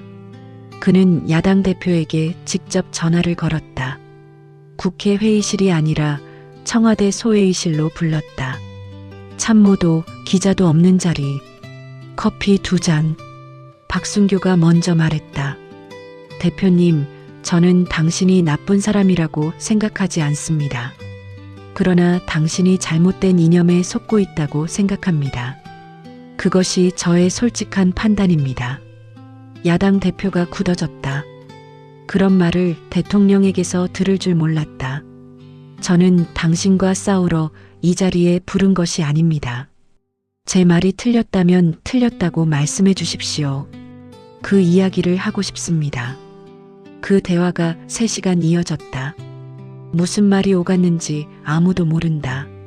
그날 이후 예산안이 수정 협상으로 돌아왔다. 완전한 승리가 아니었다. 타협이었다. 그러나 교착이 풀렸다. 최진국 장로가 물었다. 목사님, 그 사람에게 무슨 말을 하셨습니까? 박순규가 웃었다. 성경 이야기를 했습니다. 예. 사람은 결국 진실 앞에서 무너집니다. 이념이 쌓은 벽도 진실 앞에서 결국 무너집니다. 다만 시간이 걸릴 뿐이에요. 교육개혁 가장 긴 싸움. 2023년 국가교육위원회 해체 및 재편 역사교과서 개정. 박순규가 가장 오래 싸운 전선은 교육이었다. 황장엽이 경고했던 것. 이념이 교실에 들어와 있다는 것. 그것을 바꾸는 일은 법 하나로 되지 않았다. 교육부 안에서, 교원 노조 안에서, 교과서 심의위원회 안에서 층층이 쌓인 저항이 있었다. 교육부 장관이 3번 바뀌었다. 국회에서 교육 관련 법안이 2번 부결됐다. 언론에서 교육 쿠데타라는 비판이 쏟아졌다. 박순규는 이 싸움에서 한 가지를 고집했다. 속도를 내지 않는 것. 법으로 강제하는 것보다 설득하는 것. 교사들을 적으로 돌리지 않는 것. 그는 매 학기 교사 연수원을 직접 찾아갔다. 현직 교사들 앞에서 강의를 했다. 주제는 항상 같았다. 자유란 무엇인가? 이 나라의 자유는 어디서 왔는가? 처음에는 냉담했다. 팔짱을 낀 교사들, 의심스러운 눈빛들. 박순교는 그것을 보면서 구로동 시장 골목에서 혼자 전도지를 나눠주던 때를 생각했다. 그때도 처음에는 외면했다. 3년이 지나자 달라지기 시작했다. 자발적으로 역사 교육 커리큘럼을 바꾸겠다는 학교들이 생겼다. 교원 노조 안에서 내부 토론이 시작됐다. 젊은 교사들이 움직였다. 강제가 아니라 설득으로 만들어낸 변화였기 때문에 더 깊이 뿌리를 내렸다. 제3막 한미동맹의 재건, 워싱턴과 맺은 신뢰, 2023년 미국 국빈 방문 미 의회 합동연설. 박순교가 워싱턴에 도착한 것은 취임 14개월째였다. 국빈 방문이었다. 그러나 그는 공식 일정 외에 하나를 더 요청했다. 전몰군인 기념묘지 방문, 알링턴 국립묘지, 한국 전쟁에서 전사한 미군 병사들이 묻힌 곳. 이른 아침 묘지에 도착했다. 경호원들이 뒤를 따랐다. 그는 묘비들 사이를 천천히 걸었다. 의족이 묘지 풀밭을 밟는 소리가 났다. 어떤 묘비 앞에서 멈췄다.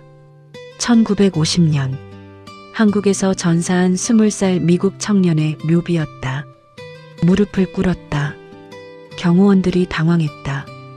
프로토콜에 없는 행동이었다. 그러나 아무도 말리지 않았다. 박순교는 그 묘비 앞에 오래 있었다. 무슨 기도를 했는지 아무도 모른다. 통역도 없었다. 그냥 혼자였다. 이틀 뒤 미 의회 합동 연설이 있었다. 상하원 의원들이 가득 찬 자리. 박순교는 연설을 시작했다. 저는 이틀 전 알링턴에서 1950년에 전사한 한 미국 청년의 묘비 앞에 무릎을 꿇었습니다. 그 청년은 한국이 어디 있는지도 몰랐을 것입니다. 그러나 자유가 무엇인지는 알았습니다. 그리고 자유를 위해 죽었습니다. 저는 그 자유 위에 서 있습니다. 오늘 이 자리에 설 수 있는 것은 그 청년들의 죽음 위에서입니다. 의원들이 일어섰다. 기립박수가 터졌다. 미국 의회 역사상 처음으로 어떤 외국 정상이 합동연설 중 3번의 기립박수를 받았다고 기록됐다. 그날 이후 한미 관계의 지형이 달라졌다. 단순한 군사동맹이 아니라 자유의 가치를 공유하는 동반자로 미국 국방부는 주한미군 전력 증강안을 검토하기 시작했다. 인도태평양 전략에서 한국의 역할이 재조정됐다.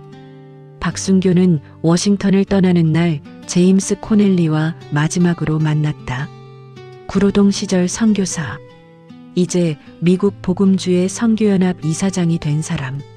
순교, 너 잘하고 있어. 코넬리, 나 무서워요. 여전히. 알아. 그런데 그게 내 강점이야. 무섭지 않은 사람은 기도를 안 해. 박순교가 웃었다. 제3막 무너지는 4대 세습. 평양의 문이 열리기 시작하다. 2025년 2029년 북한 내부 균열의 시작. 김주의 체제의 균열. 북쪽에서 변화가 시작된 것은 박순교 집권 3년째였다. 김정은 사후 딸 김주애가 권력을 세습했다. 그러나 4대 세습은 이전 세습들과 달랐다. 세습을 지탱하던 세대가 달라졌다. 김일성을 직접 경험한 세대가 사라졌다. 그들의 자녀 세대, 손자 세대는 체제의 신화를 혈육으로 물려받지 못했다. 핵개발과 군사비 집중으로 인한 경제난이 임계점을 넘어섰다. 함경도 지방에서 대규모 아사 사태가 발생했다는 탈북민 증언이 쏟아졌다. 군부의 이탈 움직임이 감지됐다. 중국이 대북 에너지 지원을 부분 중단했다. 박순교 정부는 이 균열을 공격의 도구로 쓰지 않았다. 대신 문을 열어두었다. 그것이 전략이었다. 베트남 모델 무혈의 길. 2027년 남북 비공개 접촉 개성 인근. 비공개 접촉이 시작됐다. 장소는 공개되지 않았다. 참가자 명단도 공개되지 않았다. 박순교 정부가 북쪽에 제안한 것은 단순했다. 전쟁도 흡수 통일도 아닌 것. 베트남이 했던 것을 같이 하자. 개인 소유권 인정, 외국 자본 투자 허용, 체제 전환의 경제적 이익을 북한 주민들이 먼저 경험하게 하는 것. 군사적 위협을 제거하는 것이 먼저가 아니라 경제적 희망을 먼저 보여주는 것. 박순교는 비공개 접촉에 직접 참여했다. 참모들이 말렸다. 대통령이 직접 나서는 것은 리스크가 크다고. 그는 고개를 저었다. 이 나라의 통일은 제 생이 끝나기 전에 봐야 합니다. 서두르는 것이 아니라 제가 직접 해야 한다는 것입니다. 북쪽 대표단과 마주 앉은 날 박순교는 첫마디로 이것을 말했다. 저는 여러분의 적이 아닙니다. 저는 여러분이 고향으로 돌아오기를 원하는 사람입니다. 여러분의 고향은 이 한반도 전체입니다. 북쪽 대표가 오래 말이 없었다. 그리고 말했다. 대통령 각하, 저는 이 자리에 오기 전에 총살당할 것을 각오했습니다. 박순교가 말했다. 그 각오가 우리 사이를 열어주었습니다. 미국의 투자와 개방의 물결. 2028년 미국 기업 시찰단 방북 원산 경제특구. 2028년 봄 미국 기업 시찰단이 원산을 방문했다. 역사상 처음이었다. 미국 대기업 CEO 12명이 포함된 시찰단이 북한 땅을 밟았다. 경제특구 투자 논의를 위해. 세계가 이것을 생중계로 봤다. 박순교는 그 뉴스를 청와대 집무실에서 봤다. 화면에 원산 항구가 보였다. 미국 기업인들이 북한 관계자들과 악수하는 장면. 그는 의자에서 일어나 창밖을 봤다. 경복궁 너머 북악산이 보였다. 저 산 너머에 북쪽이 있었다. 그 땅에서 지금 뭔가 바뀌고 있었다. 그는 혼자 기도했다. 긴 기도가 아니었다. 감사합니다. 그 두 마디가 전부였다. 제오막 분단 90년 만에 자유통일. 2032년 8월 15일. 2032년 8월 15일 서울 평양 동시 기념식. 통일은 하루에 선포되지 않았다. 5년에 걸쳐 조금씩 이루어졌다. 경제 협력이 먼저였고 왕래가 그 다음이었고 법적 통합이 그 마지막이었다. 어느 하루 극적인 선언이 있었던 것이 아니라 어느 날 보니 이미 통일이 되어 있었다는 표현이 더 정확했다. 그러나 공식 통일 선언일은 2032년 8월 15일로 정해졌다. 해방 87주년, 분단 87년, 6.25 전쟁 발발 82주년. 서울 광화문 광장과 평양 김일성 광장에서 동시에 기념식이 열렸다. 두 광장을 위성으로 연결한 화면이 전 세계에 생중계됐다. 박순교는 서울 광화문 광장에 섰다. 의족이었다. 흰 머리가 늘었다. 얼굴에 주름이 깊어졌다. 그러나 눈은 변하지 않았다. 구로동 골목에서 처음 마이크를 잡던 그 눈이었다. 그는 연설을 시작했다.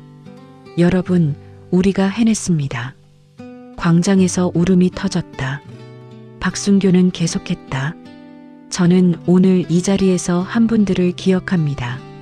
1950년 알링턴에 묻힌 20살 미국 청년을 기억합니다. 압록강을 건너다 총을 맞은 독립군들을 기억합니다. 강제징용에서 돌아오지 못한 우리 아버지들을 기억합니다. 그리고 강원도 산골에서 혼자 기도하며 이 나라를 위해 눈물 흘린 제 어머니를 기억합니다. 광화문 광장이 조용해졌다. 10만 명이. 그리고 화면 너머 평양에서도 같은 침묵이 흘렀다고 나중에 전해졌다. 처음으로 함께 슬퍼하는 침묵이었다. 박순교가 마지막으로 말했다. 이제 우리는 하나입니다. 하나님이 이 땅을 버리지 않으셨습니다. 그 말이 끝나는 순간 광화문 광장에서 누군가 찬송을 부르기 시작했다. 주 하나님 지으신 모든 세계. 한 명이 부르자 옆 사람이 따랐다. 그 옆 사람이 또 따랐다. 10만 명이 같은 찬송을 불렀다. 마이크도 없이 아무도 지휘하지 않았는데 자연스럽게 박순교는 그 소리 한가운데 서 있었다. 눈을 감았다. 어머니의 목소리가 들리는 것 같았다. 제육막 임기를 마치고 그가 쉬지 않은 이유. 2032년 가을 임기 종료 퇴임 이후 청와대를 떠나며 퇴임식은 조용했다. 박순교가 직접 요청했다. 성대한 행사 없이 청와대 직원들과 악수하는 것으로 충분하다고. 그 악수가 1시간이 넘게 걸렸다. 경비원부터 청소부까지. 그는 모든 사람의 손을 잡았다. 이름을 물어봤다.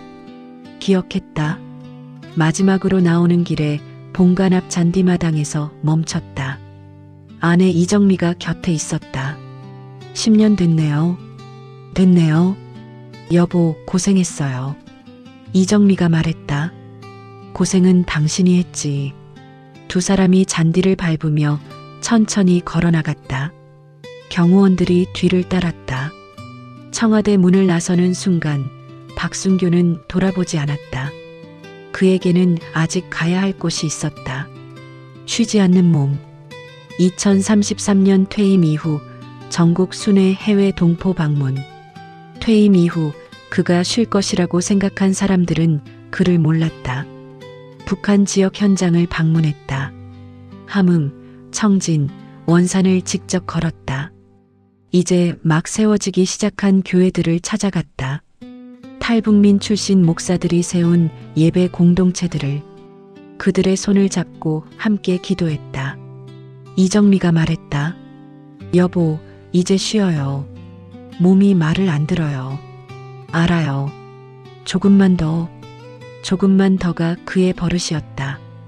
개척교회 때부터, 광장에서부터, 구치소에서부터, 청와대에서부터 언제나 조금만 더. 주치의 김영준이 경고했다. 대통령님, 당뇨 수치가 위험 수위입니다. 신장 기능도 떨어지고 있습니다. 지금 당장 안정이 필요합니다. 어느 정도가 안정입니까? 움직이지 않는 것입니다. 박순교는 잠시 생각했다. 그럼 3개월만 더 다니고 쉬겠습니다. 김 원장이 한숨을 쉬었다. 그 3개월이 20년째 반복되고 계십니다, 목사님. 박순교가 웃었다. 그래서 여기까지 왔잖습니까? 제7막 마지막 여정. 중국 동포를 향하여. 2034년 봄 중국 동북 삼성 조선족 동포 방문. 아직 남은 한. 통일이 됐지만 그의 마음에 아직 해결되지 않은 것이 있었다. 만주와 중국 동북 삼성의 동포들이었다. 일제강점기에 그 땅으로 건너간 사람들. 광복 이후에도 돌아오지 못하고 그 땅에 뿌리를 내린 사람들. 그 후손들. 조선족이라 불리는 사람들. 그들은 통일의 기쁨에서 소외됐다. 한국 국적도 아니었고 북한 주민도 아니었다. 그 사이 어딘가에 있는 사람들. 언어는 한국어를 썼지만 나라는 중국이었다. 그들이 박순교의 가슴에 걸려 있었다. 여보, 중국에 한번 가야겠어요. 이정미가 정색했다. 안 됩니다. 왜요? 몸이 어떤지 알잖아요. 신장 수치가. 압니다. 그런데도 간다는 거예요. 압니다, 이씨. 두 사람 사이에 긴 침묵이 흘렀다. 이정미가 먼저 눈을 피했다. 창밖을 봤다. 나무가 흔들리고 있었다. 며칠이에요? 일주일입니다. 이정미가 남편을 봤다. 그 눈에 무언가 읽혔다.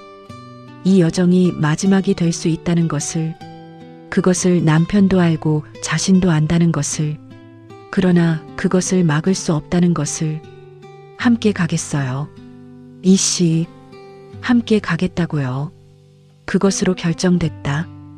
연변 백두산 아래 2034년 4월 중국 지린성 연변 조선족 자치주 연변에 내렸다. 공항에 사람들이 나와 있었다. 조선족 교회 목사들, 노인들, 아이들, 그들이 흰 저고리를 입고 줄을 서서 기다리고 있었다. 박순교가 트랩을 내려오는 것을 보자 누군가 소리쳤다. 대통령님 오셨다. 박순교가 걸어갔다. 의족이 공항 바닥을 밟는 소리가 났다. 첫 번째 노인의 손을 잡았다. 80대 할머니였다. 손이 나뭇가지처럼 가늘고 마디가 굵었다. 어르신 고생 많으셨습니다. 할머니가 울음을 터뜨렸다. 우리 아버지가 압록강 건너신 게 1942년이에요. 그때부터 우리 집안은 여기서 살았어요. 한 번도 못 돌아갔어요. 박순교가 그 손을 두 손으로 감쌌다. 이제 돌아갈 수 있습니다. 문이 열렸습니다. 할머니가 다시 울었다. 이번에는 소리내요. 이정미가 그 옆에서 자신도 눈물을 닦고 있었다. 그날부터 3일 동안 박순교는 쉬지 않았다. 연변의 조선족 교회를 5곳 방문했다. 하얼빈의 동포 커뮤니티 센터를 찾아갔다. 선양의 한인 교회 예배에 참석해 설교를 했다. 매일 이동하고 매일 사람들을 만나고 매일 기도했다. 이정미가 조용히 주치의에게 말했다. 혈압이 높아요. 오늘 수치 어떠세요? 주치의가 낮게 말했다. 위험한 수준입니다. 그러나 목사님이 멈추시지 않습니다. 이정미는 고개를 끄덕였다. 그리고 더 말하지 않았다. 그녀는 알았다. 그를 멈추게 하는 것이 그를 죽이는 것이라는 것을, 그가 사람들 앞에 서 있을 때 살아있다는 것을, 이 사람의 삶은 시작부터 이렇게 설계됐다는 것을. 마지막 강연 백두산 아래 교회 2034년 4월 연변 조선족 자치주 화룡시 백두산 기슭 작은 교회. 마지막 강연은 백두산 기슭의 작은 교회에서였다. 화룡시 외곽 산길을 40분 들어가야 나오는 교회. 성도가 80명인 작은 교회. 그곳에 200명이 넘는 사람들이 와 있었다. 중국 각지에서 버스를 타고 온 조선족 동포들이었다. 박순교가 강단에 섰다. 몸이 좋지 않았다. 이정미가 옆에서 봤다. 얼굴이 창백했다. 걷는 것이 평소보다 더 느렸다. 그러나 강단에 서는 순간 표정이 달라졌다. 그것은 30년 전 구로동 창고 예배당에서 처음 설교하던 그 표정이었다. 여러분, 저는 여러분을 보기 위해 왔습니다. 강당이 조용해졌다. 대통령으로 온 것이 아닙니다. 목사로 왔습니다. 그리고 솔직히 말씀드리면 한 인간으로 왔습니다. 저는 강원도 산골에서 태어났습니다. 거기서 가난이 뭔지 배웠습니다. 그리고 하나님이 그 가난 속에서도 사람을 버리지 않으신다는 것을 배웠습니다. 여러분은 이 땅에서 그 같은 것을 배우셨을 겁니다. 고토에서 뿌리를 내리며 살아온 것, 잊혀지지 않기 위해 한국어를 지킨 것, 백두산 아래서 예배를 드린 것, 그것이 순교입니다. 이름 없는 순교입니다. 누군가 울기 시작했다. 노인들이었다. 그 다음에는 중년들이었다. 그 다음에는 젊은이들이었다. 강당 전체가 울었다. 박순교가 말을 이었다. 하나님은 이 땅을 버리지 않으셨습니다. 만주를 버리지 않으셨습니다. 연변을 버리지 않으셨습니다. 백두산 아래서 드리는 이 예배를 버리지 않으셨습니다. 우리는 하나입니다. 조선 반도에 있든 중국 땅에 있든 미국에 있든 피는 하나이고 기도는 하나이고 하나님 앞에서 우리는 하나입니다. 강연이 끝났다. 박수 소리가 한참 이어졌다. 박순교는 강단에서 내려오려다 멈췄다. 한 발을 내디디려는데 어지럼증이 왔다. 이정미가 옆에 있었다. 그녀가 팔을 잡았다. 여보, 괜찮아요. 앉아요. 잠깐만. 그는 강단 가장자리에 앉았다. 사람들이 몰려들었다. 주치의가 달려왔다. 혈압을 쟀다. 이정미는 남편의 손을 잡았다. 그의 손이 차가웠다. 이 손, 남 냄새가 배어있던 손, 수갑이 채워졌던 손, 3번의 구치소에서 어머니의 성경을 붙잡았던 손, 청와대에서 조약에 서명했던 손, 그 손이 지금 그녀의 손 안에 있었다. 제8막 마지막 밤, 고토에서 하나님 품으로 2034년 4월 화룡시 숙소 밤. 그날 밤 숙소로 돌아왔다. 산골 민박집이었다. 작은 방이었다. 이정미가 참모들을 내보내고 남편 곁에 앉았다. 박순교가 누워 있었다. 천장을 봤다. 나무 천장이었다. 강원도 산골집 같았다. 그 생각이 들자 이상하게 마음이 놓였다. 이씨, 여기 있어요. 나 어릴 때 우리 집 천장도 이랬어요. 이정미가 말없이 그의 손을 잡았다. 오늘 강연 잘했어요? 잘하셨어요. 사람들이 울더라. 목사님 말씀이 진심이어서요. 나는 항상 진심이었어요. 그것 말고는 할 수 있는 게 없어서. 이정미가 웃었다.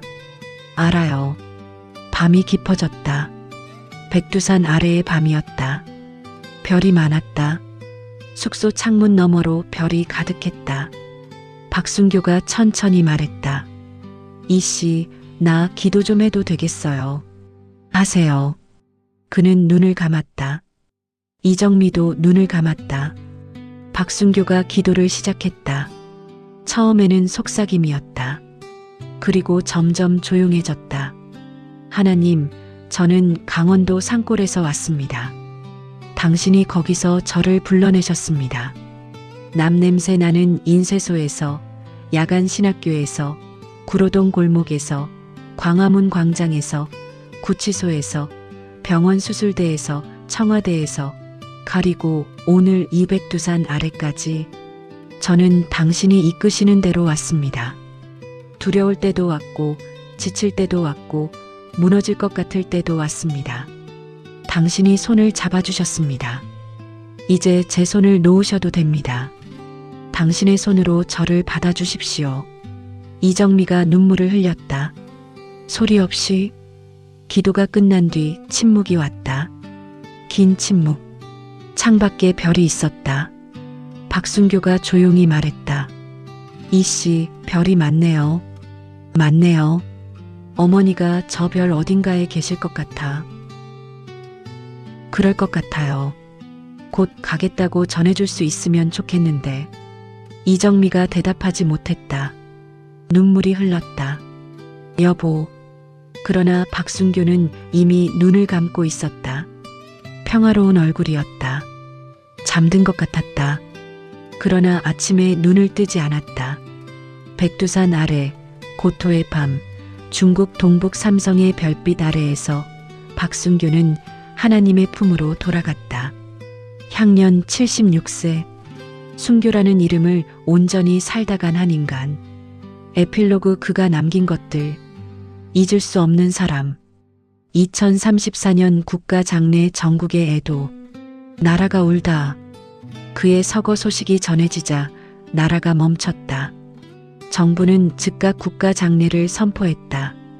7일간의 국가애도 기간. 청와대와 국회의사당, 서울시청에 조기가 걸렸다. 그러나 가장 먼저 반응한 것은 제도가 아니었다. 사람들이었다. 서울 광화문 광장에 시민들이 모여들었다. 첫날 오후 1000명, 저녁 10,000명, 자정 50,000명. 그들은 누가 시킨 것도 아니고 누가 조직한 것도 아니었다. 그냥 왔다. 꽃을 들고, 초를 들고, 태극기를 들고. 그 사이에 이제는 자유를 찾아온 북한 출신 주민들이 있었다. 통일 이후 남쪽에 정착한 그들. 그들이 광화문 광장에서 무릎을 꿇었다. 한 탈북 출신 청년이 인터뷰에서 말했다. 저는 박 대통령을 직접 본 적이 없습니다.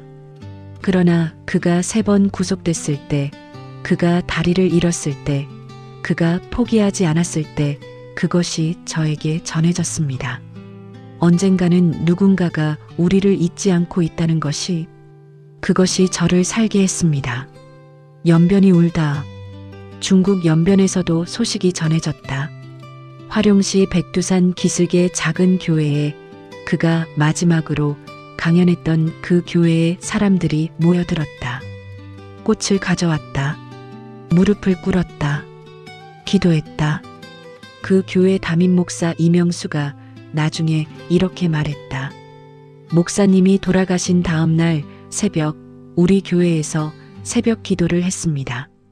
80명짜리 교회에 200명이 왔습니다. 아무도 연락하지 않았는데 그냥들 왔습니다. 그리고 기도했습니다. 제가 목회한 25년 동안 그런 새벽은 처음이었습니다. 이정미의 마지막 말. 국가장례식에서 이정미는 마지막으로 한마디를 했다. 짧은 말이었다. 준비된 원고가 아니었다. 그냥 마이크 앞에 서서 이 사람은 평생 하나님 앞에 정직했습니다. 그것이 전부였습니다. 그것으로 충분했습니다. 광장에서 다시 울음이 터졌다. 그 말이 신문 일면을 장식했다. 3줄. 그의 생애를 담은 3줄. 작가의 말. 박순교라는 이름을 처음 들었을 때 나는 그 이름의 무게를 몰랐다. 순교 목숨을 다해 믿음을 지키는 것. 그것이 이름이었다. 그리고 그는 그 이름을 살았다. 총에 맞지 않았다. 칼에 찔리지 않았다. 불에 타지 않았다. 그러나 그는 순교했다. 목양실의 안온함을 버렸다. 평범한 목사의 삶을 포기했다. 다리를 잃었다. 3번 옥에 갔다. 아내를 혼자 두었다. 자식들의 곁을 비웠다. 그리고 마지막에는 몸이 쓰러지는 줄 알면서도 고토를 향해 걸어갔다. 그것이 순교이다. 피 없는 순교. 그러나 가장 긴 순교. 이 소설의 모든 사건은 허구이다. 그러나 이 소설의 모든 마음은 진실이다. 이 땅에는 이름 없이 그렇게 살다 간 사람들이 있었다. 있다. 그리고 있을 것이다. 이 이야기는 그들 모두를 위한 것이다. 내가 너를 굳세게 하리라. 내가 너를 도와주리라. 내가 나의 의로운 오른손으로 너를 붙들리라. 이사야 41장 10절. 박순교의 어머니가 빨간 볼펜으로 밑줄 그은 구절.